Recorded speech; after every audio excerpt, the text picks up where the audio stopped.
welcome back to my YouTube channel. Selamat datang kembali di Waktuku Bercerita. Oke, untuk minggu ini update yang terjadi adalah yang pertama. Ya, aku udah mulai masuk kerja di perusahaan salah satu, aku nggak tahu aku boleh nyebutin namanya atau nggak, boleh lah ya, di Community Housing Ltd. Itu perusahaan Australia yang base-nya itu ada di Indonesia. Jadi CHL sendiri itu sebenarnya ada CHL Australia, ada CHL Amerika, ada CHL India, ada CHL Indonesia, dan ada beberapa itu lagi lah, pokoknya CHL yang lain. Dan gue kebetulan ini di satu kantor, jadi ada yang CHL Indonesia, ada yang CHL Australia, dan kebetulan gue masuk yang di CHL Australia, yang dimana berarti manajer gue adalah orang Australia gitu. Kantornya ada di Sanur, dan jam kerja gue, jadi waktu hari pertama itu aku masuk dari jam 9 sampai jam 6. Makanya aku waktu hari Senin itu nggak ikut les. Nah terus waktu hari Senin itu manajer aku namanya Amanda, dia orang Australia. Dia tanya gimana untuk waktu kerjanya, oke nggak, apa butuh dimajuin atau bagaimana. Dia mempersilahkan gue untuk mengatur jadwal lah istilahnya. Nah akhirnya karena gue juga bekerja sama orang Australia, jadi gue perlu untuk mengikuti jam kerjanya mereka juga. Jangan sampai ketika gue bekerja mereka udah pulang, atau ketika mereka mau butuh gue nya belum ada. Nah jangan sampai kayak gitu. Akhirnya gue meminta untuk gue masuk jam 6 pagi dan gue pulang jam 3 sore. That's why gue masih sempat juga untuk les. Selain daripada gue pengen ngikutin jam kerjanya mereka, gue juga harus les di jam 3:30 gitu. Jadi kerjaan dapat, lesnya juga dapat gitu. Nah kalau kalian tanya gimana rasanya masuk kerja jam 6 pagi, jujur ini juga pertama kali buat gue, karena biasanya di kantor yang lama sebelum Siloam itu gue masuk jam 9 pagi. Jam 9 pagi aja gue masuk, kadang suka jam 10 gue baru datang. Nah terus di Siloam masuk jam 8. Masuk jam 8 ya, jam 8:15 lah gue baru datang. Kayak gitu. Nah terus di CHL gue benar-benar masuk jam 6 pagi, dan karena masih anak baru gue datang jam 6 kurang 10. Karena memang kebetulan juga kosan deket sih. Kalau sebelum-sebelumnya kan emang rumah juga agak jauh ya. Kalau ini kebetulan cuma 10 menit gitu. Jadi memang dekat dan agak bangetan kalau gue telat ya. Gitu. Challengingnya adalah gue perlu bangun pagi sih. Jadi gue tuh bangun jam 5 pagi. Karena seperti yang kita tahu lah, kalau kita bangun jam 5 pagi juga pasti kan masih ada ngulet dulu, masih ada 5 menit lagi kayak gitu-gitu. Nah ujung-ujungnya juga jam 5:30 kurang lo baru mandi gitu. Nah jadi tetap gue prepare jam 5 tuh gue bangun gitu. Sedikit cerita sebenarnya culture shock ketika gue bekerja di perusahaan Australia adalah perusahaan ini ya. Mereka itu bener-bener, yang gue juga tanya sama beberapa temen gue yang sudah agak lama di situ, kalau bekerja sama orang Australia itu emang kayak gitu. Mereka tuh work life balance banget. Jadi ketika kita waktunya kerja ya kita tuh beneran kerja, dan ketika sudah waktunya pulang mereka nggak akan ganggu kita. Dan ketika kita leave kantor, cuti, mereka juga nggak akan ganggu kita. Mereka menghargai kalau kita emang lagi cuti gitu. Jadi dan to be honest ya, sampai sekarang manajer gue aja nggak pernah ngechat gue by WA. Jadi kita tuh komunikasi cuma ketika gue nyalain komputer, automatically Teams gue itu otomatis aktif. Jadi setiap kerjaan apa segala macam dia mau komunikasi sama gue itu dia lewat Teams, yang that's why dia tahu kalau gue emang lagi kerja gitu.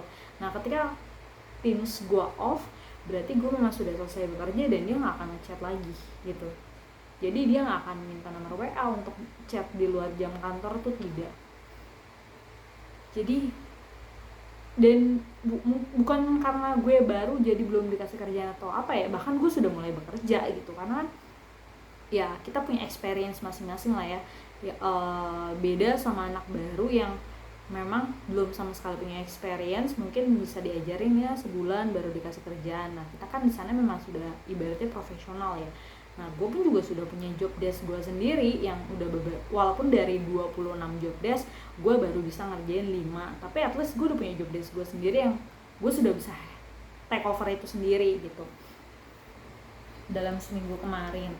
Nah tapi ya itu surprisingly-nya mereka nggak pernah ngechat gue di luar jam kantor, dan menurut gue itu sangat-sangat baik, sangat-sangat luar biasa, sangat-sangat membantu banget, karena ya jujur gue memang sedang mencari kehidupan yang normal, yang dimana waktunya gue kerja, waktunya gue tidur ya gue tidur, waktunya gue belajar ya gue belajar gitu. Gue memang bener-bener lagi mencari keseimbangan dalam hidup.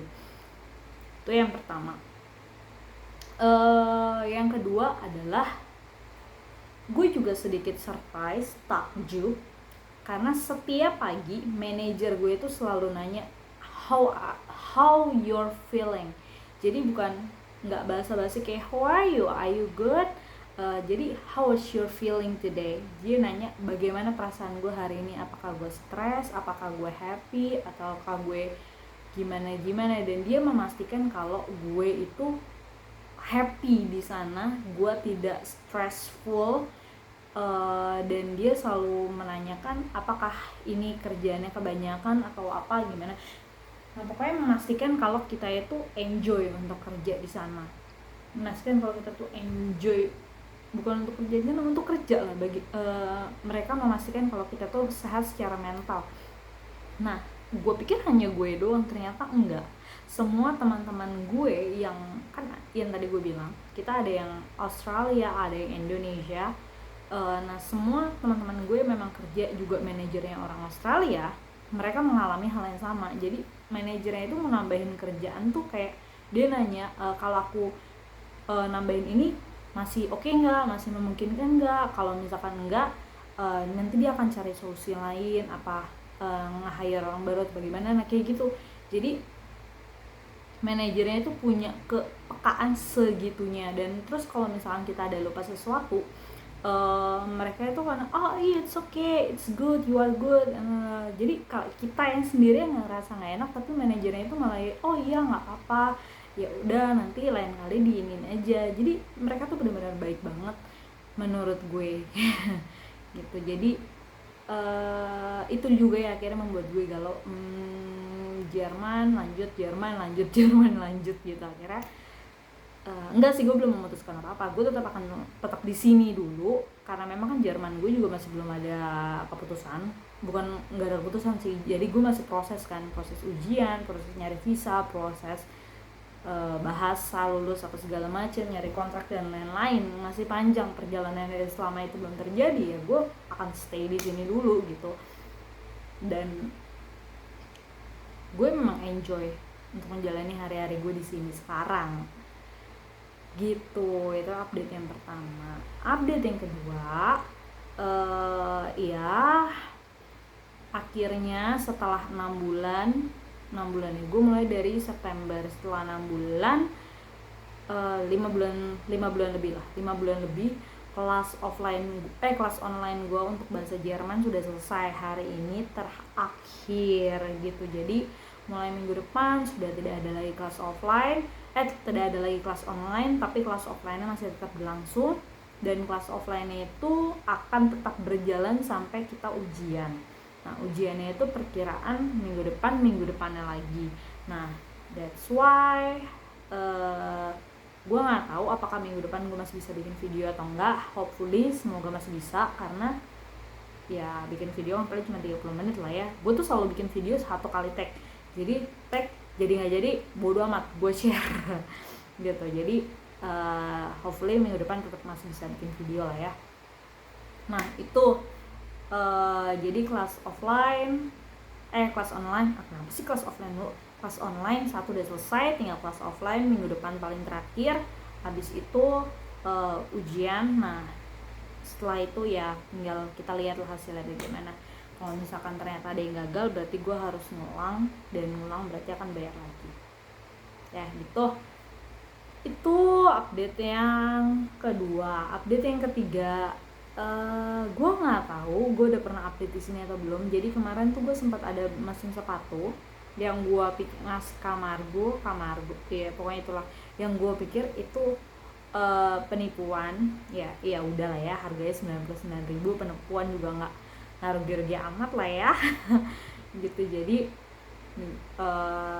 ya udah gitu, tapi ternyata itu bukan penipuan, dan barusan gue diinfoin kalau paketnya itu sudah dalam perjalanan, dan tadi gue sudah dapat resinya, dan ketika gue cek resinya di JNT memang benar itu sudah dalam perjalanan, dan sekarang sudah hampir nyampe Denpasar. Udah perjalanan dari Bandung ke Denpasar dari kemarin gitu, dari tanggal 12 enggak deh, hari ini berarti.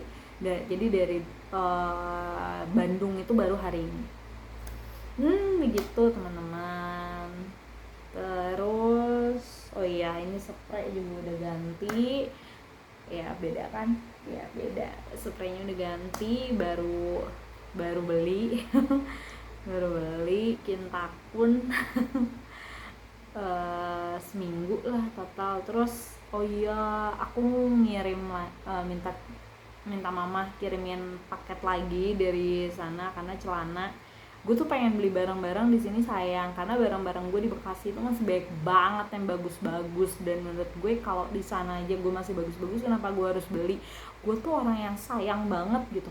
Mungkin ada orang yang seneng banget buat beli barang gitu, dikit-dikit beli padahal masih bagus. Nah kalau gue tipikal orang yang kalau ini belum rusak, kalau ini masih bisa dipakai, ya gue pakai aja dulu gitu, kenapa gue harus beli? Nah itu yang terjadi sekarang. Jadi gue kan cuma punya celana 2 di sini, jadi kalau gue pakai 3 hari ganti, 3 hari ganti. Nah terus kan kadang suka dicuci terus nggak kering, kalau nggak pas celana yang harusnya tadi 3 hari, misalkan hari pertama udah kena kotor atau apa segala macam, nah itu nggak ada ganti lagi. Akhirnya ada beberapa celana gue yang dari Bekasi dan gue pikir masih bagus-bagus, akhirnya gue suruh minta tolong nyokap buat kirim lagi ke sini gitu. Dan kabar yang terbarunya lagi, gue udah info ke berapa sih tadi, 3-4 lah, sekarang nomor 4 lah, gue gak tahu ya kalau 4 atau 5 itu pokoknya gitulah. Selanjutnya adalah Paskah nyokap kakak gue doang, kakak gue yang pertama sama kakak ipar sama anaknya bakal ke Bali gitu, mau nengokin. Yeay, akhirnya, karena nyokap tuh emang pengen banget ke Bali. Nyokap tuh pengen banget ke Bali udah dari lama banget. Nah tapi memang belum kesampaian karena satu dan lain hal, karena waktunya nggak ada, karena dulu kan juga sibuk ngurus bokap kan, waktu bokap masih ada. Nyokap tuh sibuk banget gitu buat ngurus bokap tuh nggak, sementara bokap kalau mau diajak juga dia udah nggak bisa jalan jauh pada saat itu. Jadi akhirnya yaudah, nyokap tuh nggak pernah kemana-mana, nggak pernah dia pengen ke Bali tuh nggak pernah kesampaian. Nah terus ketika bokap nggak ada, kakak gue yang kedua itu mau nikah. Jadi karena khawatir, pada saat itu kan masih covid ya, karena khawatir takut dianya kan abis jalan-jalan ke Bali terus dia kena covid, malah kenapa-napa, terus nanti dia nggak bisa dampingin kakak gue nikah. Jadi akhirnya dia memutuskan untuk nggak usah dulu, nanti aja kalau udah selesai nikahan semuanya beres baru. Nah ketika udah selesai nikahan, kakak gue yang pertama lahiran. Anak kakak gue yang pertama, kakak ipar gue, dia lahiran. Terus anaknya ya udah, nyokap gue kan cucu pertama, ya masa cucu gue baru lahir mah kondisinya kan waktu itu CSA sangat memprihatinkan ya. Berat badannya cuma 2 kilo, prematur, gue nggak tahu sih, ya pokoknya sempat masuk inkubator deh. gitu. Jadi nyokap tuh nggak tega gitu kalau misalkan masa cucu gue lagi kayak gini gue jalan-jalan sih. Nah akhirnya ya udah. Nah terus pas udah Ciesa udah agak gedean, dia tinggal di rumah, emak bapaknya kerja, kan jadi nggak punya waktu buat jalan-jalan lagi. Sekarang nyokap gue jadi punya tanggungan lagi buat ngurusin Ciesa. Akhirnya ya udah, kebetulan nyokap bokapnya Ciesa ini libur, kakak gue libur. Akhirnya ya udah, nanti bareng-bareng Paskah ke Bali semuanya buat sekalian nengokin gue, sekalian nyokap gue jalan-jalan begitu. Itu update yang kesekian, keempat lah ya, keempat. Kelima apa ya, apa update yang kelima? Udah nggak ada kayaknya update yang kelima ya.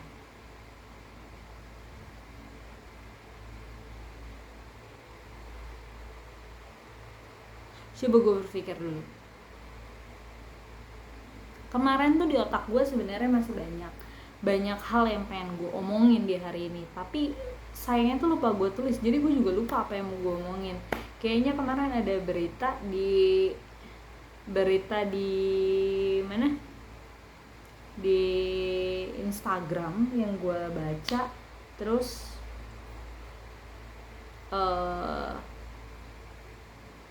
gue mau reaction sih, cuma gue lupa tentang apa kasus Dandi ya, yang pegawai pajak itu, apa kasus itu ya. Tapi gue tuh nggak mau ya, gue tuh sama sekali nggak mau menghakimi yang kasus Dandi atau yang Agnes itu. Kenapa gue mikirnya begitu? Karena mungkin pola pikir gue akan berbeda dengan teman-teman kebanyakan gitu. Jadi oke, yaudah sekalian aja gue bahas. Gue tuh tidak mau bereaction karena gue tahu reaksi gue tuh akan berbeda dengan orang-orang kebanyakan. Kalau orang-orang akan membicarakan Dandi sama Agnes karena dia melakukan pelecehan apa segala macam, jadi ini so jagoan apa segala macam, nggak usah gitu. Nah gue nggak tahu nih kejadian pelecehan itu seperti apa, gue juga nggak mau tahu. Nah cuman dalam bayangan gue, kalau misalkan memang si si David ini, kalau misalkan memang melakukan pelecehan secara beneran, pelecehan kayak megang-megang ya daerah sensitifnya si Agnes atau apa segala macam, kalau gue ada di posisi Agnes, bukan Dandi yang akan ngebunuh dia, gue langsung yang akan ngebunuh dia.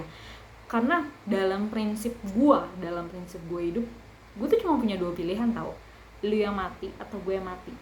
Nah ketika hal-hal itu terjadi, kayak misalkan lu ngelakuin pelecehan sama gue, berarti kan ini antara 2 nih yang mati, lu yang mati atau gue yang mati. Gue mati karena gue stres, gue sudah dilecehkan dan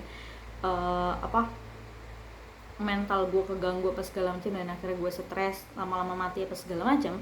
Nah daripada gue yang mati, nih gue milih lu yang mati. Jadi kalau lu melakukan pelecehan sama gue, mungkin lu akan gue bunuh besok ya. Nah gue akan bereaksi seperti itu. Nah cuma masalahnya adalah gue tidak tahu apakah benar ada pelecehan atau tidak, ataukah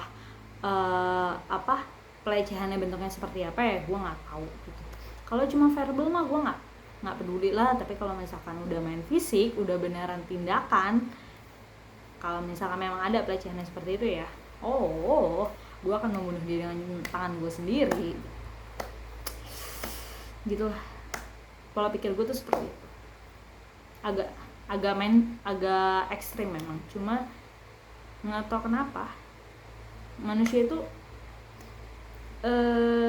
selalu punya sisi jahatnya masing-masing gitu. Nah kalau sisi jahat gue ya itu, gue tuh selalu berusaha untuk defense. Gue nggak akan nyentuh lo kalau lo nggak nyentuh gue. Jadi lo mau ngatain gue anjing, babi apa segala macem, tapi kalau misalkan lo nggak main tangan, gue nggak peduli. Tapi kalau lo udah main tangan, sorry, nggak bisa gue digituin. Begitu, defense mechanism lah ya itu namanya. Oke. Apalagi ada sebenarnya kemarin berita yang gue lupa tentang apa ya, gue mau komen ya, lupa lah, nanti aja kalau gue inget gue akan bikin video ulang. Udah 20 menit juga, ya udah. Oke, sekian waktuku bercerita hari ini, semoga menghibur dan menjadi masukan buat kalian. Sampai berjumpa lagi di waktuku bercerita selanjutnya. Bye bye.